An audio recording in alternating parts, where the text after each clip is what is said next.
Angren shahar axborot kutubxona markazi xodimlari siz kutgan va kutmagan lahzalar loyihasi doirasida kinoga aylangan adabiyotlar turkumidan tanlangan asarlardan biri Yashamoq kitobi haqida qisqacha ma'lumot berib o'tamiz.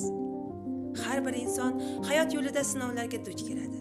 Ammo kimdir taslim bo'ladi, kimdir esa yashash uchun kurashadi. Bugun biz sizga shunday insoniy kuch va irodani ifodalagan asarni taqdim etamiz. Yuxuaning Yashamoq asari. Yashamoq asari 1993-yilda chop etilgan. Asarda inson hayotining eng og'ir daqiqalarida ham yashash istagini yo'qotmasligi, umidni asrab qolishi haqida so'z bo'ladi. Muallif har bir inson qalbida yashirin kuch borligini ko'rsatadi. Bu kuch hayotning o'zidir.